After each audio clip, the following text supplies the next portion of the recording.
Rama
So today we are reading from the Canto 9, chapter 13, verse number 9.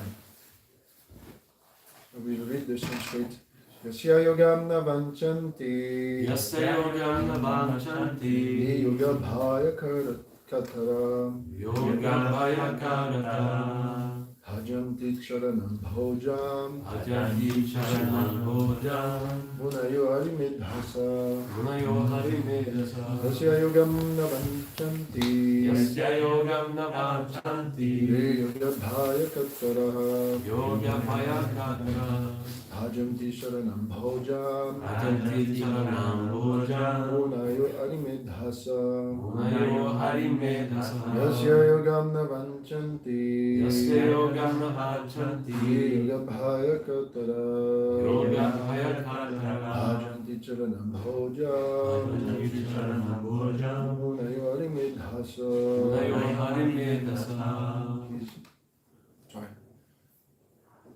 Yasya yogam navarchanti yoga vaya karata yoga vaya katara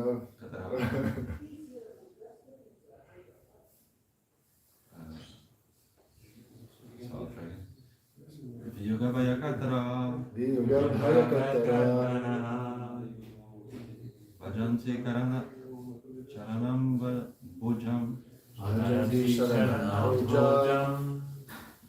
munayo harimedhasa yasya yogam na vanchanti yoga bhaya katara bhajanti charanam bhojam munayo harimedhasa. Okay. Yasya yogam navanchanti yogamaya katara bhajanti charanambojam munayo harime dasa. Yasya yogam navanchanti yogabhaya katara bhajanti charanambojam munayo harime dasa.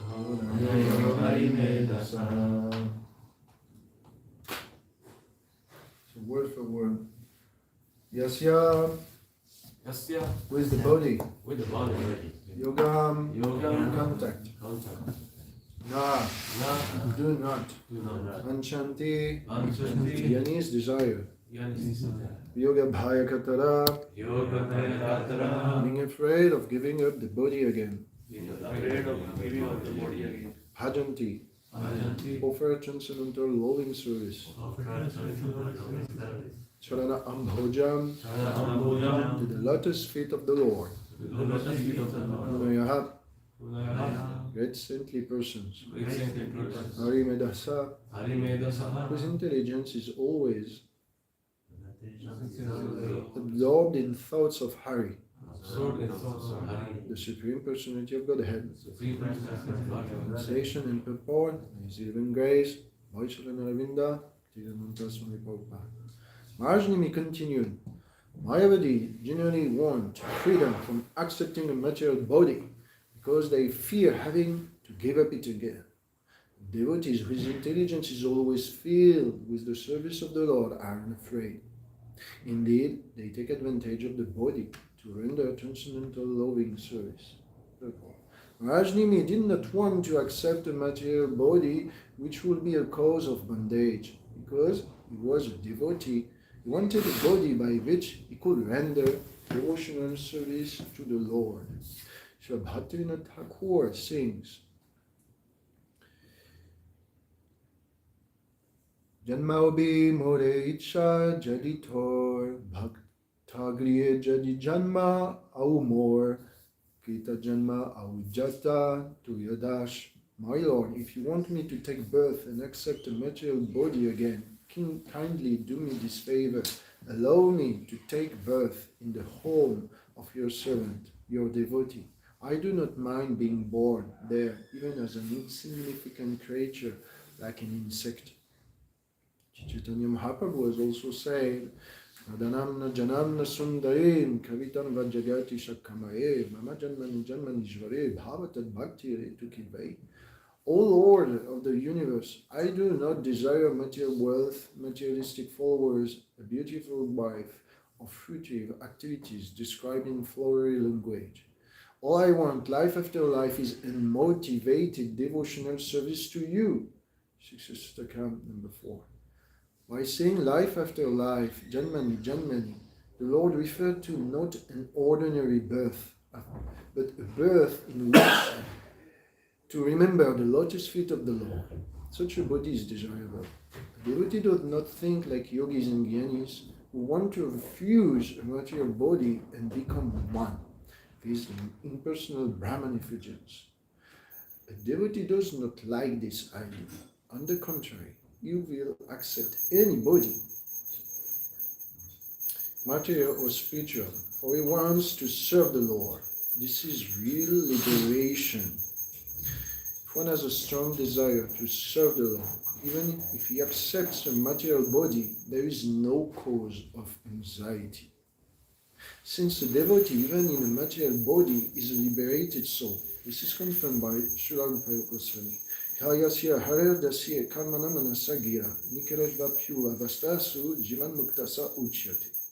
A person acting in Krishna consciousness, or in other words, in the service of Krishna, is his body, mind, intelligence, and words is liberated persons, even within the material world, although he may be engaged in many so-called materialistic activities. The desire to serve the Lord establishes one as liberated in any condition of life, whether in a spiritual body or material body. In this spiritual body, the devotee becomes a direct associate of the Lord. But even though the devotee may superficially appear to be in a material body, he is always liberated and is engaged in the same duties of service to the Lord as a devotee in Vaikuntha Loka. There is no distinction. It is said, Sadur Jivo Va Maruva. Whether a devotee is alive or dead, his only concern is to serve the Lord. Chakva Deham Punar Janma Netimam Eti. So Arjuna. When he gives up his body, he goes directly to become an associate of the Lord and serve him. Although he does the same thing even in the material body, in the material world. For devotee, there is no pain, pleasure, or material perfection. One may argue that at the time of death, the devotee also suffers because of giving up his material body. But in this connection, the example may be given that a cat carries a mouse in its mouth and also carries a kitten in its mouth. Both the mouse and the kitten are carried by the same mouth, but the perception of the mouth is different from that of the kitten. When a devotee gives up his body, Chakdhadhyam, he is ready to go back home, back to the head. Thus, his perception is certainly different from that of a person being taken away by Yamaraj for punishment. In this allegory of the cat and the mouth, the kitten is the devotee and Yamaraj is the cat, and the mouth is the non-devotee.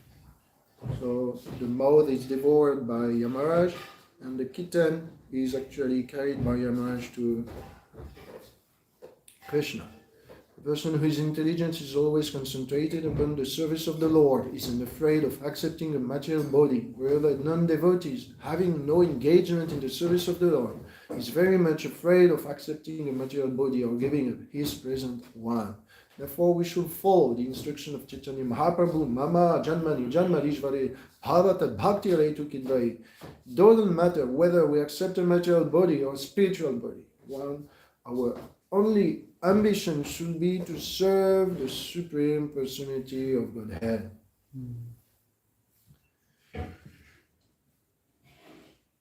Omagyan Timiram Dasya Ganangaran Shalakaya Shakshulmitam Yana Tasmi Shigurave Namaha. Tanyamanu Vistam Stapitam Yena Bhutare Svayam Rupam Kadamaham Bhutati Svapadantikam Vandeham Shri Guru Shilta Padakamaram Shri Gurun Vaishnavam Cha Shri Rupam Sagrajatam Sagana Raghunathan Vitam Tam Sajiva Sadvaitam Sabadutam Parijana Saitam Krishna Chaitanya Devam Shri Radha Krishna Padam Sagana Lalita Shashakam Vitam Cha He Krishna Karuna Sindho Dinabandho Jagatpate Gopisha Gopika Kanta Radha Kanta Namostute Taptata Kamshana Gaurangi Radhe Vrindavane Jari Vishabhan Sute Devi Pradmani Hari Priye Vansha Karmatarum Vyascha Kripa Sindhve Vacha Patitana Prabhu Vaishnavyo Namo Namaha Shri Krishna Chaitanya Prabhu Nityananda Shri Advaita Gadadhara Shri Vasudhi Gaura Bhakta Hare Krishna, Krishna Krishna, Hare Hare, Hare Rama, Rama Rama, Hare Hare. Hare Krishna, Krishna Krishna, Hare Hare, Hare Rama, Rama Hare Hare. Hare Krishna, Krishna Krishna, Hare Hare, Hare Rama, Rama Hare Hare. Oh. Saripumsam parodharmo yatho bhakti aladutsaje aituki aparitiyata yatma suprasidati. That the pure devotional service, whoever is engaged, will be uninterrupted and unmotivated. This will be a great pleasure for the self. So similarly, a devotee is not really interested for his own self-enjoyment, rather is interested to satisfy the Lord. And therefore, liberation does not cover pure bhakti. Bhakti Urtama, the supreme topmost pure bhakti, doesn't is not covered by jnana, means the desire for liberation. These 5 types of liberation, Salokya, Sashti, Samipya, Sarupya, Sayujya, but Vinamat Sevanam Jana, without Seva, this is not accepted. So it may be offered for the Lord, by the Lord, but if this doesn't bring more service or improve our quality of service, the devotee will say, no, my Lord. I don't want any liberation. You keep me there. I need prem. I need more and more quality in my service. I need more and more love and devotion. I need more opportunities to serve you and give you pleasure. That's the only motivation of the devotee. So karma does not also come in the scope of bhakti. It should not be covered, meaning that my priority in this life is to satisfy the Supreme Lord. Whatever I obtain through my service, this I consider the blessing of the Lord. So we understand that pleasure and suffering for a devotee, they both grace of the Lord. Sri Radha Parisisvara Mandir. So, in due course of our performance of bhakti, pleasure will come. This is grace. And in due course of performance of serving the Lord, also dualities of this world may come. So we may suffer, but actually this is also a way to prove our chastity, sincerity, our life, and it's opportunities to prove our devotion, our sincerity, our surrender and total abandon to Krishna. This is the opportunity to prove the exclusivity that we belong to Krishna and not anybody else. So every obstacle is actually a test to prove our relationship with Krishna, the purity of the relationship with Krishna. So Maharaj-Nimi, he is a king that belongs to the kingdom of Videha. So this story is recounted in 2 other Vedic literature, Ramayana and Vishnu Puran. So here we have a short version of this big story. In the Ramayana and the Vishnu Puran, this story is actually taking few chapters, but here it's only taking few verses. So here we have only some excerpt of the whole picture, and the picture is that the king Nimi is the son of Ikshvaku, and Ikshvaku is the son of Manu, and in this way there is a great lineage in the dynasty of Maharaj-Nimi, and he wants to organize, it is said in Ramayana and Vishnu Puran that his motivation is, I want to please my ancestors, I want to increase the glories of my dynasty because they have been pure devotee, I should be so, therefore I have to perform sacrifices.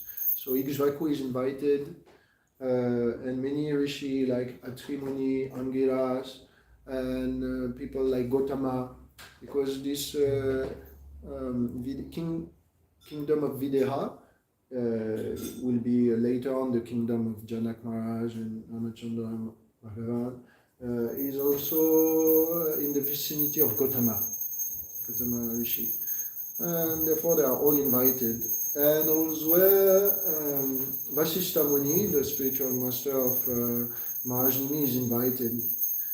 But since Vasishtha Muni was engaged by, or asked by Indra before to do another yagya somewhere else, Vasishtha Muni told to his disciple, you have to wait if you want me to officiate as the head priest for your yagya, because Indra already asked me, and I said yes, so I cannot betray my word. If you want to engage me, please wait for me. As a response, Maharaj kept silent.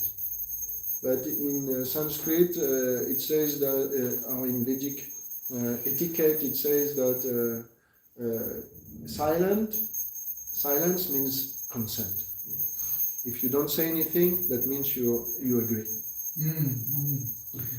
So, since Maharaj kept silent, Vasishtha Muni understood, yes, my disciples agree, he will wait for me.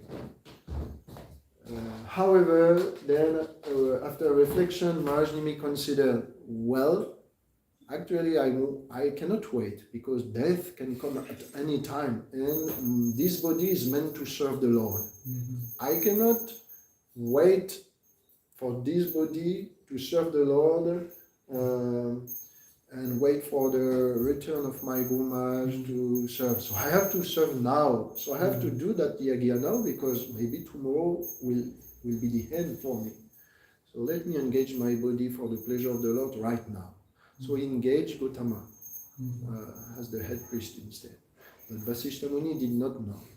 So imagine that you ask your Guru Maharaj, Gurudev, we open a new center, a new temple, and you are invited as the main guest for the opening, the grand ceremony of the opening. And your Guru Maharaj says, oh, but on this date, I have something. So can you wait a few days for the opening? Or can you, postpone the opening for a few days so I can come? And you say, and then your Guru Maharaj comes at the time of grand opening, and actually the center is open, it's alive, and everything is there.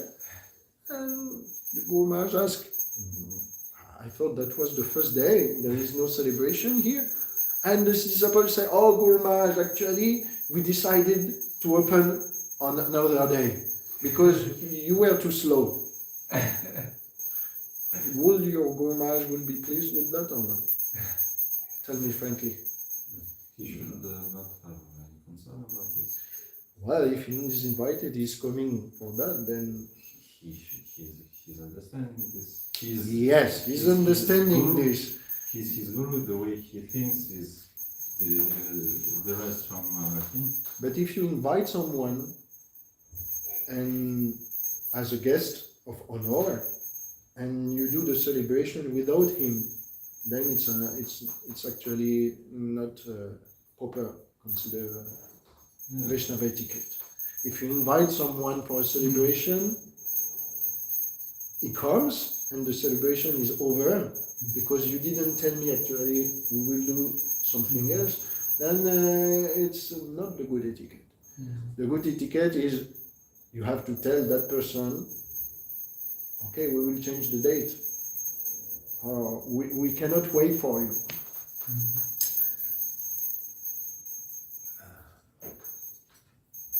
Obviously what you say is right, that if it comes and the spiritual master arrives and okay, the celebration is done, what to do? He should be understanding and not become full of rage. Therefore, Vasishtha's fault in this case was that when he officiated for Indra's yagya and he came back and he saw, I was supposed to be the head priest, I was invited as the guest of honor, and someone replaced me and they started everything. And I was running from Indralok to earth just to attend my disciple yaga, and no, I was in a hurry, I was in anxiety, and actually he didn't tell anything. But he could not tell anything because he was on another planet. And Maharaj Nimi is not traveling into the space like that. So he could not tell anything. No postman was possible. Yet Vasishtha Muni was in anger. So it says in Ramayana and Vishnu Puran that he went to find his disciples to understand the situation. Why you did that? And when he entered into the king's palace, into the room of the king, King Nimi was fast asleep. And it even increased even more the anger. What? I'm the guru, my disciple is sleeping, he did a parade, he invited me, he's not there to receive me, he began the yagya without me, I'm not the guest of honor, someone else replaced me, what is going on? So Vasishtha Muni took his Brahman thread and cursed Maharnimi. You will lose your body, become lifeless. And Maharnimi awoke. And it's mentioned that he says, he thought, my God, I have been cursed while sleeping. I did not have even the opportunity to reply or explain myself. This is such an abuse. I could have at least explained myself and the situation. But my Guru Maharaj did not even let me the opportunity. And what kind of Guru he is? This body is meant to serve the Lord. And now he has taken me, my only mean to serve. And the Guru is not supposed to deprive yourself from opportunities to serve the Lord. Rather, he's supposed to encourage you. So my only thought was from the beginning, I have to do what is required to serve the Lord. Vasishtha Muni is not thinking like that. He's a greedy, he must be greedy for the wealth of Indra. That's why he has gone there and now he's coming there to have more wealth. So Maharnimi get up from being cursed and told Vasishtha, you have to be lifeless too, because your curse is not proper. I did not even have a chance to explain myself, and you are depriving me from devotional service. You are not a bona fide guru. So he took his Brahman thread and counter-cursed his guru. Both were actually, we can say, from external point of view, wrong. Because you cannot really curse your guru, and you cannot, which is the head priest of your father and the dynasty since a long time, and you can, and the guru is not supposed to kill his disciple. He's supposed to take him back home, back to Godhead, not back home, back to hell. So this whole scenario was showing just one moral. The morality is, if you express yourself while being angry, there is all the chances that your words go beyond what you actually mean or want. So it's mentioned in the scriptures that Vasishtha Muni went to Brahma and says, my dear grandfather, I'm lifeless. So please help me to gain again a body. So they arranged that Varuna released some his semen, and from this semen the etheric body of Vasishtha entered there and becomes again alive. But as far as Nimi is concerned, when the yagya was finished, meanwhile his body was preserved in oil and unguents and things like this. When the yagya was finished, Brigu, Atri, all the sages, they asked to the devatas who were there, so please now, this king is a great king, he's a Raja Rishi, so he should be actually brought back to life. So the devatas, they agree, is okay, we will follow the will of the Brahmana, and we will ask to Maharnimi to come back to life. But Maharnimi, no answers, I don't want. He is saying actually, this body is full of suffering. In the next verse, he will actually even clarify this. And he says, this body is full of suffering. Rather, those who are wise, in this Sanskrit verse, those who are munayo, harimedasa, those whose intelligence are engaged. Harimedasa means intelligence engaged in Hari. Those who are absorbed in Hari, those who are wise like the Munis, they like to do bhajanti charanam bhujam, worshipping the lotus feet of the Lord. So Maharnimi is actually asking, I don't want a body again, but I want to engage in the service of the Lord. So what does that mean? Not a young body, not a spiritual body. Yeah, exactly. That means he wants a spiritual body. So you will see in the next verse who is asking a spiritual body and how the devatas they agree.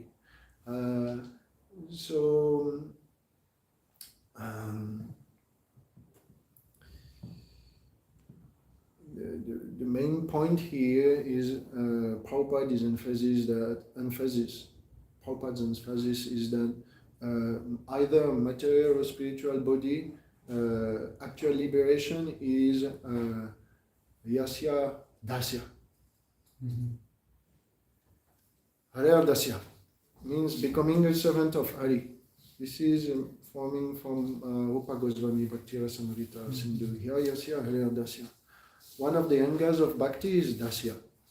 So usually we have a misconception. If we don't read the Bhakti Rasamrita Sindhu, we cannot understand what is Dasya. We think this is means like Dasya Ras. And we think that Sakya means Sakya Ras. But actually in the verse Shravanam Kirtanam Vishnu Smaranam Padasevanam Arshanam Vandanam Dasyam Sakyam Atmani Vedanam. Dasyam doesn't refer to Dasyarati or Dasyabhav or Dasyaras, and Sakyam does not refer to that. Rupa Goswami is clear. He says Dasya means Ya Yasya Rara Dasya Karmana Manasagira Nikarashvapya Avastasu Jivan Mukta Vasauchyate. Dasya, this anger of bhakti, Dasya, means actually I'm engaged with words, intelligence, and action constantly for the pleasure of the Lord. This is actually actual liberation and actual das. Doesn't mean dasya ras. It means actual engagement, constant engagement. Aituki apratiyata. This is basically that.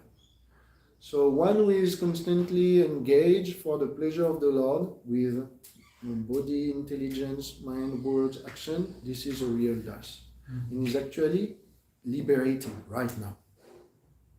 So we understand in Bhagavad Gita, Manchayo Vyadvicharina Bhakti Yogina Sevate Saguna Samati Chetan.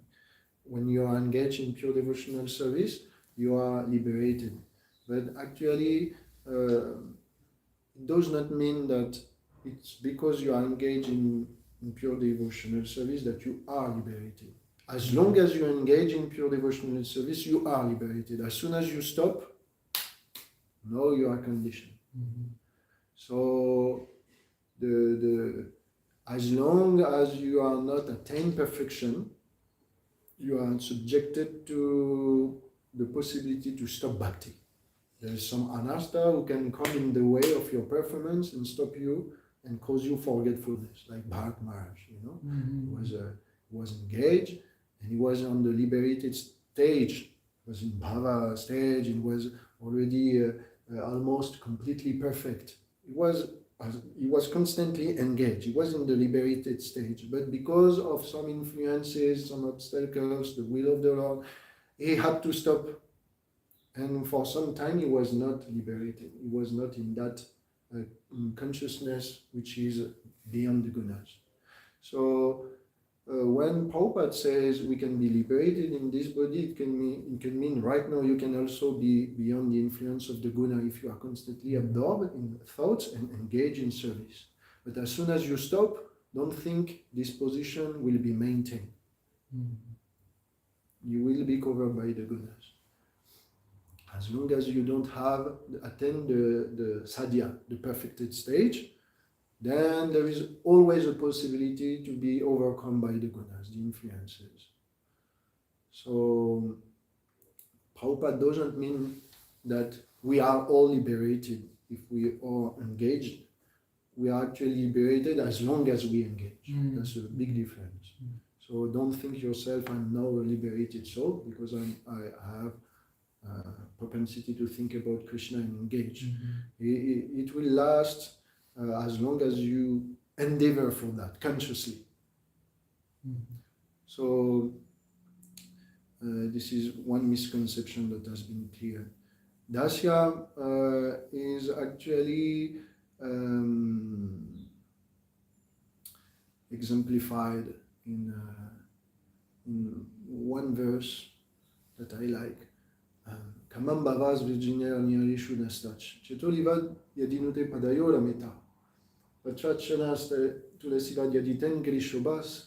Polyate tagunaganer yadikarmaranda.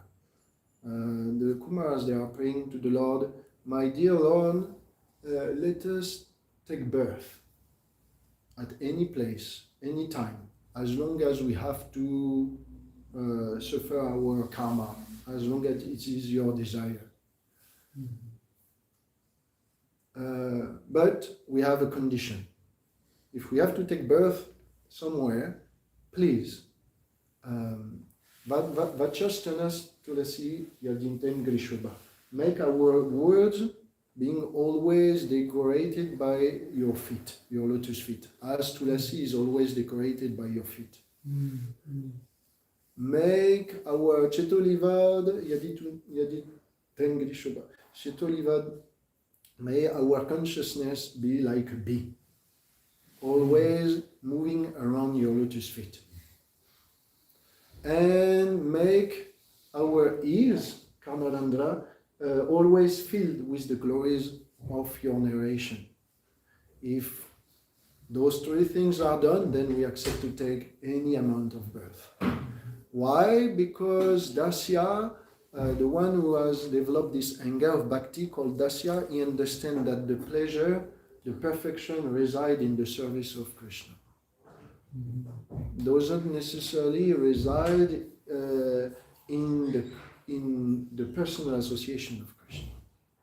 Actual perfection is to be engaged in his service, either in union or separation. And I just want to show you something. You see, there is four ways to. There's four ways to perceive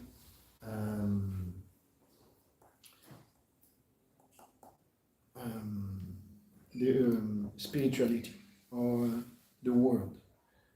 You can have desire and you can have no desire.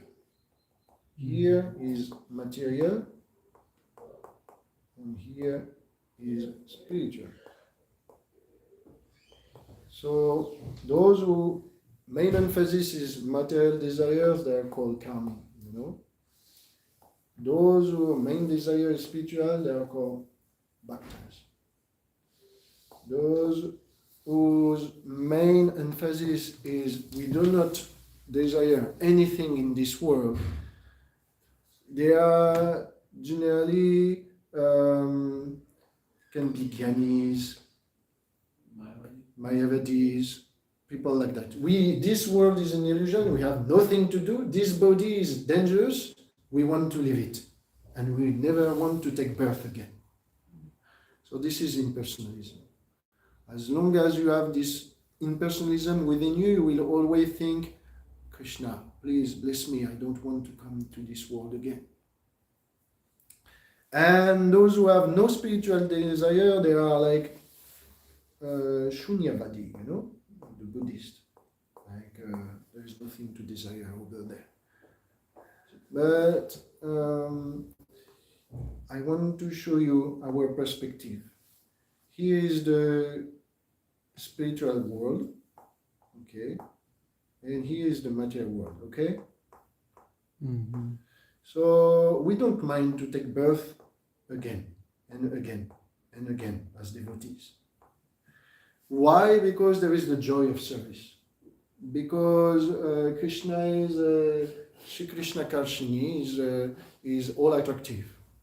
But Radharani is Madan Mohan Mohini. She is attracting the all attractive. And it's mentioned in Brihad Bhagavata Marita that Prema Tadanu Bhavam Richati Murtiman Saha. That Radha is Prema Murtiman. She is the embodiment of service of Prema, of Bhakti to the highest stage. So when we serve, we actually are in contact with Radharani. And then we become as well all attractive for Krishna. We can attract Krishna with all attractive.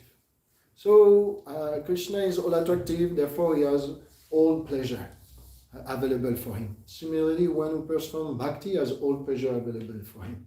There's nothing beyond the pleasure of bhakti, because we receive the association of Radharani and Krishna like that. So we have to understand that by serving, we get satisfied. So we don't care about taking birth again and again. But Krishna's purpose is not that he wants to take birth. He wants us to take birth again and again. When Chaitanya Mahaprabhu says Janma, Janmanishvari, doesn't mean that this world is a good place to stay. Krishna says Dukalayam, Shashvata, Janma, Mrityu, Jaravyadi. There is old age, disease, birth, death. This place is a misery. So why is Chaitanya Mahaprabhu says, Janman Janmanishvari, I want to take birth again, I can take birth again and again. Because Bhakti Arayutukidvai, because I have the joy of serving you selflessly. This is the proper comprehension. We don't mind to take birth again and again because we have the wealth of serving Krishna selflessly, and this makes us happy. However, this is sadhana. The sadhya is actually, I want to go there. So, Prabhupada's motto is, go back home, back to Garden. Know that Janmani Janmalishvare, that's it. There is also in Bhakti sadhya, prayojan. Prayojan means when we chant in the morning, Tulasi Krishna Priyasi, Namo Nama. I offer you obeisances, dear Tulasi Devi, because please Koro Ninja Dashi, make me a dash in the Kunj of Vrindavan. So this Lalasamai is a desire for spiritual perfection. This is a type of prayer. So we don't mind to take birth if in the end I go there. The beauty of going, if I go there, yes, like that. If I go in the spiritual world, if I serve Krishna in the Kunj of Vrindavan, like we chant every morning, this treasure is so beautiful that I don't mind to take birth again and again. This is so beautiful. This goal is so marvelous. To attain it, it may take a few births, but I don't care, because this is so marvelous. And this is not only so marvelous, but while I'm there, I'm happy because I can already serve Krishna. So I have no reason to be afraid of death. That's what Prabhupada explained. Yet the impersonalists, they see it different. They see repeated birth and death, we don't want. Why we don't want? Because this place is a place of suffering. And why we don't want? Because we don't have the what we call moksha laguta krit or sandarananda visheshatma, means the pleasure of bhakti. Pleasure of bhakti is moksha laguta krit. Rupa Goswami says it's deriding liberation. And sandarananda visheshatma, at a further stage, it's incalculably, infinitely pleasurable. Therefore, because the Jnani is deprived of this, Krishna says in Bhagavad Gita, Avyakta Shakta Chetasam, Klesho Dikata Rastesham Avyakta Shakta Chetasam. Avyakta Igatir Dukam, Devadbhiravabhyate. For those who are engaged in impersonal pursuits or impersonal path, the Jnanis, the Brahmavadis, they are suffering. Igatir Dukam. This process is so difficult. Because in Bhagavad Gita, you have to understand, Krishna says, okay, if you are on the impersonal path, if you are a yogi, you have to die at the good moment. Niti Sriti Parta Jagna, Shukra Krishna Galitiyete, Jagat Chajvate Mate. There is two two ways to go back to God, in the path of light and in the path of darkness. The devotee, the impersonalist, the spiritualist who is living at the right time goes to the path of light, but if he leaves his body at the wrong time, has to take birth again. So difficult. So not only his process is difficult, but he has no joy of service. So for him, he doesn't want to come back to this world. He has to be really strict, really dry. And his motive is, I should go there. I mean, not in the spiritual world, not in the material world, in between. There's no service, no spiritual desire, no higher taste. Nothing for me to be fulfilled eternally. So this position is really dangerous for him. That's why he doesn't want to take a new body, and that's why he's really rigid and he can become dry. Krishna says, Klesho dikatastasam. This is full of klesh, full of miseries, this path of impersonalism.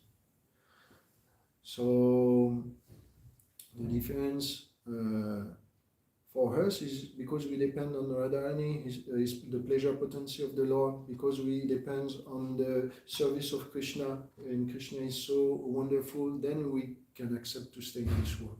But Janman Ishvara doesn't mean that we have to stay in this world. We have to develop the desire to go there, in the spiritual world. Because in Sri Bhaktisiddhanta Saraswati Thakur explained that if we are only focusing on the negative aspect of bhakti, mean partikulasya varjanam, what is particular, what is not favorable, we have to reject. If we are only focusing on rejecting everything from this world, everything from this world, everything from this world, but we don't develop the positive, means the Harikatha, Harinama, Harilila, everything related to Krishna which is positive, then the risk is that we become impersonal or mechanical. We become like the Gyanis. Money also. What? Money also. Yes. Yeah, and we fall back to the material platform. We start to... I'm saying that you can utilize money also in the service of Krishna. Harikatha, Harinam, and money also. Haridan. Haridan. Yes. But my point is to be attracted to direct engas of bhakti. Not Haridan is not part of engas of bhakti.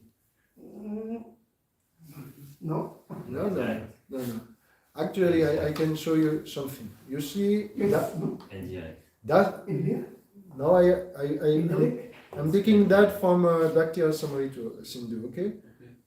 Just I finish on this, and you will understand. So We will fight later. yes. So Dasya is actually said by Rupa Goswami to be two forms. One is called Karmarpanam. Okay? And one is proper Dasya is called Kenkarya. I'm considered, Kenkarya means a servant. And Karmarpanam means a karmi. So I can serve Krishna like a karmi, or I can serve Krishna like a servant. What does that mean, serving Krishna like a servant? This is bhakti, and this is my prescribed duty within the Varnashram Dharma. This is proper Kankarya.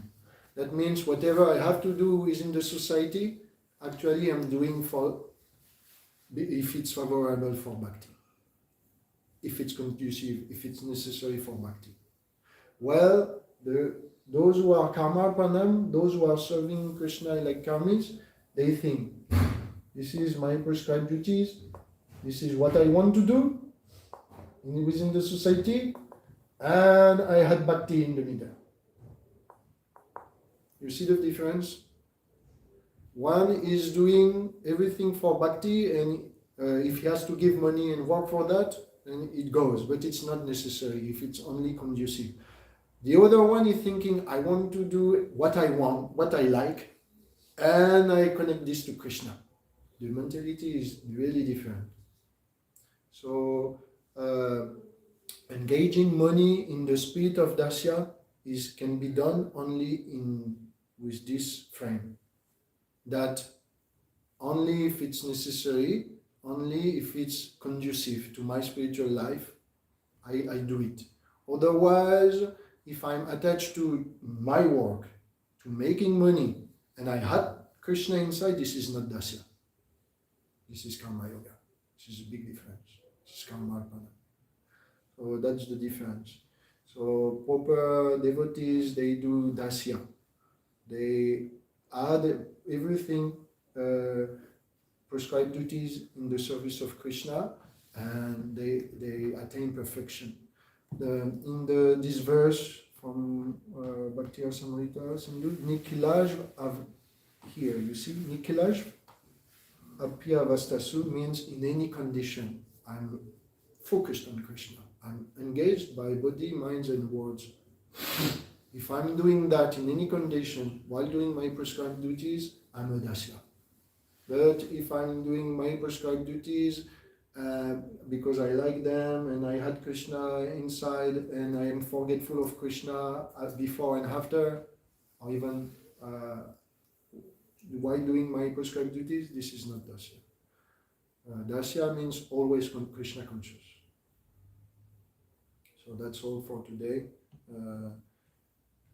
I hope you appreciate this class, and if you have any question, please, or any correction, if you have any information to share, reflection, I'm open. So what Maharaj Nimi was? He was a personality or devotee? Prabhupada says he's a devotee.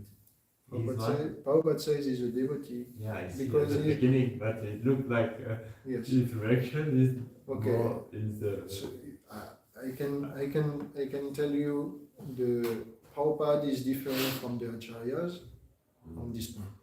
Okay, Acharya said From this verse, the Jiva Goswami, Vishwanath Chakravarti Thakur, they have another opinion about Nimi. So what they say? They say he's actually a Rajarishi, but he is not a pure devotee. Okay. Prabhupada has a different angle. He says he's a pure devotee. So in ISKCON we try to do two things. We explain the Shastra according to Prabhupada vision, but we don't cut the parampara. Sure. That means we accept also what the predecessors they have said. Because Guru is one, but Achintya Beda Beda Tattva means also they have different opinion. Yeah, we can understand what Jiva Goswami or Vishwanath Chakravarti Thakur say Yes. and accept what Prabhupada gives us. Yes, exactly. Dissident reject. So if we advance in Krishna consciousness, we should be able to harmonize different opinions, and this should not shatter our faith of Prabhupada because he has a different angle. The morality, if we take Maharaj Nimi as a pure devotee, is that the morality is that the devatas will give him a spiritual body. Actually, devatas, their jurisdiction is not to, according to Jiva and Vishwanath Chakravarti Thakur, they say devatas they cannot give spiritual body. They can give only subtle body. So I would believe. But Prabhupada says in the next verse, they will give spiritual body. But we understand that amongst the devatas there is Narada Muni, for example. Okay. So he has a spiritual body. He is a perfect devotee of the Lord. By his blessing, Maharaj Nimi can get a spiritual body. So the morality is that Maharaj Nimi can obtain spiritual body by pleasing pure devotees, like Narada Muni amongst the devatas. This is the morality. Morality from Jiva Goswami, Vishwanath Chakravarti Thakur is Maharaj Nimi has offended his guru, and therefore he has to become Nimi means blinking, And in the Ramayana and Vishnu Puran, it's mentioned that he obtained a body which manifests in the blinking of the eyes.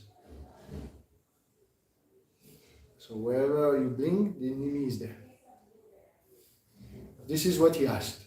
So, in the next verse, the proper Sanskrit is Vidya. Vidya means special body or non-material body. It can be interpreted as subtle or spiritual. Prabhupada took it as spiritual, and the predecessors of Acharya, they took it as subtle. According to Vishnu Puran and Ramayana, Nimi, he has a subtle body. He is there in our blinking of the eyes, and he's there.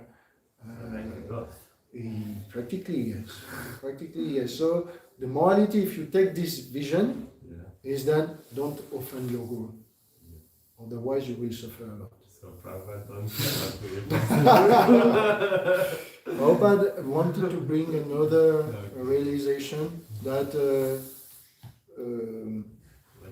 be engaged, aspire for service, and constantly serve the devotees. That will bring you perfection.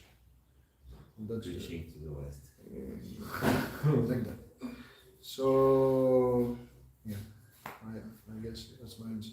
Thank you. So, is that all? Then, Majnimi ki, Srila Prabhupada ki, Srimad Bhagavatam ki, Nitai Gaur Premanande.